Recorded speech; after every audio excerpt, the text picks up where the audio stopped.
Assalamualaikum warahmatullahi wabarakatuh. Yang terhormat Ibu Musnaniro SESYMS selaku dosen pengampu mata kuliah Teori Ekonomi Makro Islam. Kami dari kelompok 5 yang beranggotakan Asri Nurrohmah 18172011216, Dwi Delstadi 18172012223, Ismi Afriani 18172011228, dan Yuzi Maulia Solihah 18172011252. Kami akan membahas mengenai uang dan ekonomi. Uang adalah sesuatu yang secara umum diterima di dalam pembayaran untuk membeli barang-barang dan jasa-jasa ataupun untuk membayar hutang. Jadi uang ini adalah aset tunai yang kita miliki, yang sering kita gunakan dalam kehidupan sehari-hari. Contoh untuk membeli makanan, untuk membeli minuman, untuk membeli kebutuhan rumah ataupun transaksi yang lainnya. Materi selanjutnya itu teori konvensional tentang uang. Teori konvensional meyakini bahwa uang saat ini lebih bernilai dibandingkan uang di masa depan, atau times value of money. Teori ini berangkat dari pemahaman bahwa uang adalah sesuatu yang sangat berharga dan dapat dikembangkan dalam suatu waktu tertentu. Jadi, dengan memegang uang, orang dihadapkan pada risiko berkurangnya nilai akibat inflasi. Oleh karena itu, agar pemegang uang tidak kehilangan nilai, maka wajar jika pemegang uang mendapatkan bunga dari orang yang meminjamnya. Umam menjabarkan teori evolusi uang menjadi uang komoditas, uang perwakilan, dan uang fiat. Uang komoditas merupakan komoditas yang dipilih oleh suatu masyarakat untuk menjadi alat tukar. Yang kedua adalah uang perwakilan. Perkembangan uang berikutnya adalah dipakainya uang yang mewakili uang komoditas itu sendiri. Bentuk dari uang perwakilan itu berupa koin atau kertas atau bahan lain yang nilainya kurang atau tidak berharga. Yang terakhir adalah uang fiat. Uang fiat merupakan uang kepercayaan yang nominalnya ditentukan oleh pemerintah sebagai legal tender. Pada sistem uang fiat saat ini, kemudian berkembang uang berbentuk cek yang merupakan perintah untuk memindahkan uang dari akun kita pada akun orang lain. Setelah berkembangnya cek, muncul uang berbentuk elektronik yang berjalannya seperti sistem cek. Materi yang selanjutnya itu peran dan fungsi uang dalam perekonomian. Peran uang dalam perekonomian pada dasarnya antara uang dan perekonomian memiliki suatu peran yang saling bersinergi secara alamiah. Semua kegiatan ekonomi seperti produksi, investasi, dan konsumsi itu membutuhkan benda yang disebut dengan uang. Jika lebih dalam lagi seperti kegiatan produksi yang meliputi input faktor produksi pun membutuhkan uang, mulai dari pembelian barang mentah, sewa, upah tenaga kerja, dan modal. Dalam sebuah pasar, penjual mempunyai barang dan pembeli mempunyai uang. Jika pembeli membutuhkan barang yang dimiliki penjual, maka pembeli harus menggunakan uangnya untuk mendapatkan barang yang nilainya sama dengan uang yang dikeluarkan. Selanjutnya itu fungsi uang dalam perekonomian. Jadi menurut kelompok kami, fungsi uang dalam perekonomian itu dibagi menjadi dua. Yang pertama fungsi uang asli, yang kedua yaitu fungsi uang turunan. Fungsi uang asli sendiri fungsinya itu sebagai alat tukar atau medium of change dan sebagai satuan hitung atau unit of account. Sebagai alat tukar medium of change sendiri itu untuk memudahkan proses pertukaran, adanya uang dapat memudahkan kita dalam menentukan pilihan antara pembeli dan penjual sehingga tidak perlu lagi memiliki keinginan timbal balik seperti pada pola barter. Sebagai satuan hitung atau unit of account sendiri itu merupakan suatu keharusan. Tanpa adanya satuan hitung, maka orang akan kesulitan untuk menentukan nilai atau harga suatu barang ataupun jasa. Fungsi uang turunan sendiri itu yang pertama fungsinya menunjukkan harga, yang kedua sebagai alat pembayaran, yang ketiga penimbun kekayaan, yang keempat memindah kekayaan, dan yang terakhir atau yang kelima itu sebagai penunjang kegiatan ekonomi dan sosial. Materi yang selanjutnya yaitu kriteria uang. Sesuatu yang dapat dianggap uang dapat diterima semua lapisan masyarakat dan dapat digunakan sebagai alat tukar-menukar oleh si pemiliknya. Artinya bahwa sesuatu yang dianggap sebagai uang harus memiliki beberapa kriteria sehingga dapat diakui sebagai uang. Menurut kelompok kami, kriterianya itu dibagi menjadi 8. Yang pertama yaitu adanya jaminan. Dengan adanya jaminan dari pemerintahan tertentu, maka kepercayaan untuk menggunakan uang untuk berbagai keperluan mendapat kepercayaan dari masyarakat luas juga.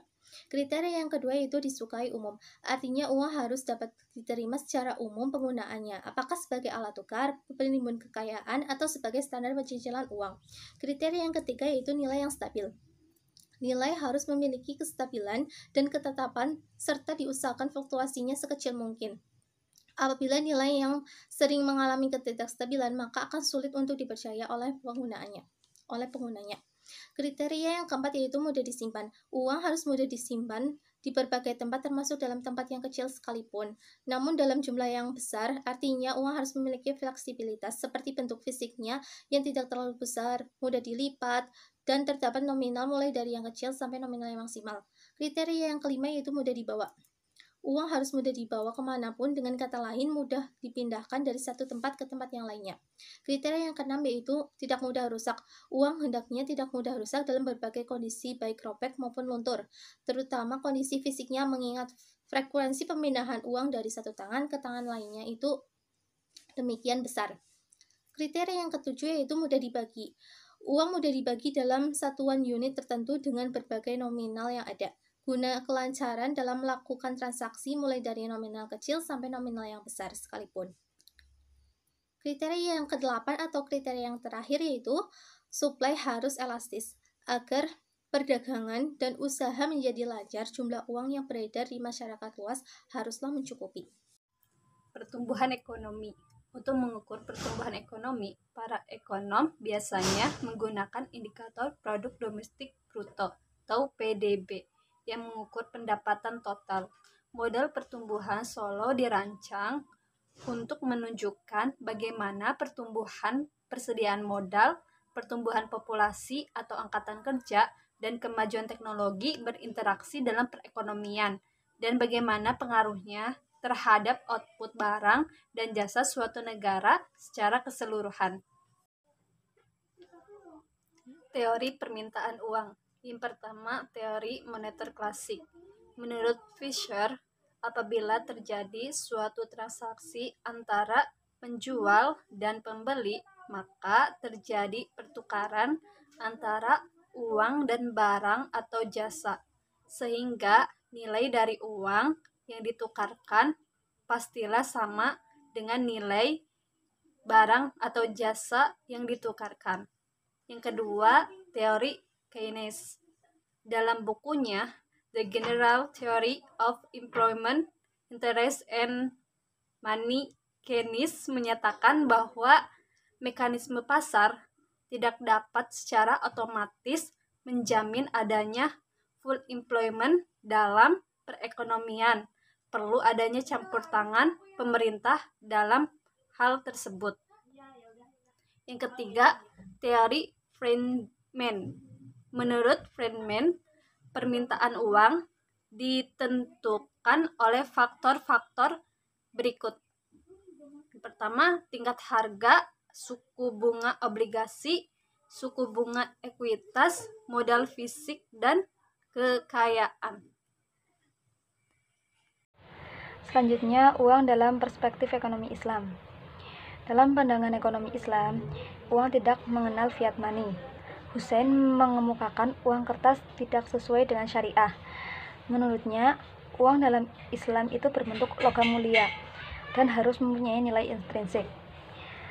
Dengan adanya perbedaan nilai intrinsik dengan nilai nominal dari fiat money, menyebabkan timbulnya penggelembungan ekonomi dan terjadi krisis ekonomi, karena hampir semua sistem mata uang kertas mengalami kondisi percetakan.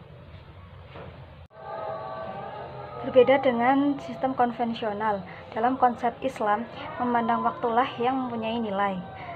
Oleh karena itu, pertambahan nilai pada uang dihasilkan dari nilai investasi.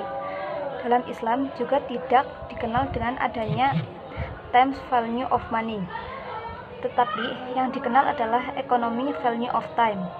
Teori ekonomi value of time adalah sebuah kekeliruan besar karena mengambil dari ilmu pertumbuhan populasi dan tidak ada di ilmu finansanya. Dalam Islam, tidak ada masalah dengan peran dan fungsi uang, selama uang tidak dipandang sebagai suatu komoditas yang bisa diperjualbelikan layaknya barang dan jasa. Peranan uang yang sedemikian itu bisa diterima secara meluas dengan maksud untuk penggantian peran sistem perekonomian barter, di mana dengan adanya uang, orang tidak perlu mencari pembeli yang kebetulan mau menukarkan barangnya dengan barang lain yang kebetulan dibutuhkan oleh penjual. Fungsi uang dalam perspektif ekonomi Islam ada dua, uang sebagai alat tukar dan uang sebagai satuan hitung. Uang sebagai alat tukar, dalam fungsi ini, uang berguna untuk mempermudah untuk mendapatkan suatu barang. Dengan demikian, dapat menghemat waktu serta tenaga karena tinggal menukarkan uang untuk membeli kebutuhan. Yang kedua, uang sebagai satuan hitung. Di sini fungsi uang mampu menentukan besaran nilai suatu barang. Misalnya, harga penggaris yang akan Teddy beli adalah senilai Rp3.000. Teddy menunjukkan bahwa Teddy cukup untuk membayar uang sejumlah Rp3.000 untuk mendapatkan penggaris. Dalam konsep ekonomi Islam, uang adalah milik masyarakat atau money is good public. Barang siapa yang menimbun uang atau dibiarkannya tidak produktif berarti mengurangi jumlah uang yang beredar yang dapat mengakibatkan tidak jalannya perekonomian. Jika seseorang sengaja menumpuk uangnya untuk tidak dibelanjakan, sama artinya dengan menghalangi proses atau kelancaran jual beli. Implikasinya, proses pertukaran dalam perekonomian itu terhambat. Di samping itu, menumpuk uang atau harta juga dapat mendorong manusia cenderung pada sifat yang tidak baik, seperti tamak, rakus, dan malas beramal. Sifat tidak baik hati ini mempunyai imbas yang tidak baik terhadap kelangsungan perekonomian. Oleh karena itu, Islam melarang menumpuk atau menimbun harta dan memonopoli kekayaan. Sekian dan terima kasih.